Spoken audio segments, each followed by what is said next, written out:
My name is Robert Woodling. This is my wife, Linnea Good. We are in Unionville, Indiana, which is in the southern part of the state. This is an area called the Norman Uplands. It is a geological feature that is fairly severe in terrain. We own 103 acres here. It is all forested. We bought the first section about 1980, 20 acres of it. In 1983, we classified that 20 acres in a classified wildlife habitat program through the state of Indiana. In 1989, we purchased an adjoining 63 acres.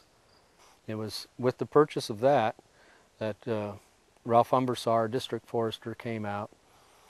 We enrolled that in the classified forest program. Ralph talked about Indiana Tree Farm and the tree farm system. Also put us in touch with a number of educational opportunities. We started attending seminars and classwork having to deal with forestry. And at every one of those, somebody from the Indiana Tree Farm Committee was there in a booth, again, talking about the benefits of tree farms. So we began our path then of bringing this forest into compliance with the tree farm initiatives and the tenets of tree farming. In 1992, the paperwork finally caught up with us and we were certified.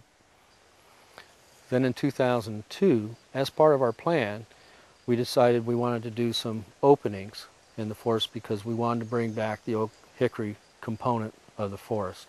To do that, you have to have some openings. So we did some group selections to create openings that ranged anywhere from a half acre to, I think our largest one was 3.5 acres. Also, with that harvest, we were very fortunate. Maple was at the top of the market at the time, and it was a lot of the maple we wanted to bring out.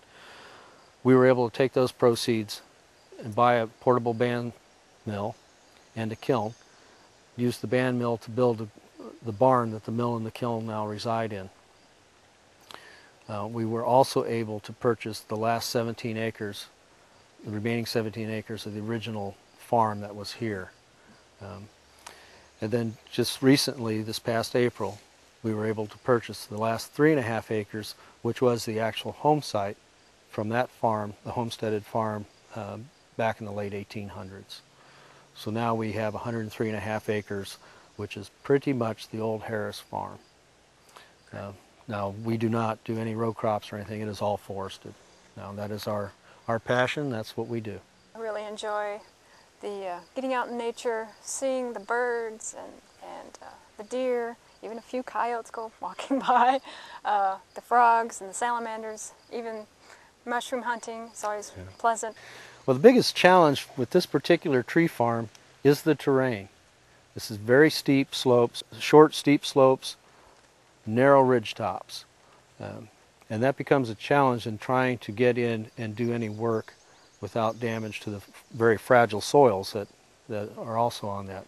All this equipment runs on diesel. I found that biodiesel made from waste vegetable oil is much more environmentally friendly than the petrodiesel. And so I learned in 2007 to make my own fuel, and all my equipment is run by fuel I make here on the farm from waste vegetable oil. It is a much lighter carbon load on the atmosphere. It is a totally biodegradable fuel, so if I do have a fuel spill, it is not the huge issue it would be if it was petrodiesel. We really appreciate this opportunity to present our farm and the work we have done here. I hope you have learned something from this, and it will be of some use for you. We'd like to invite everyone to come for a walk in our woods. We're happy to have had you.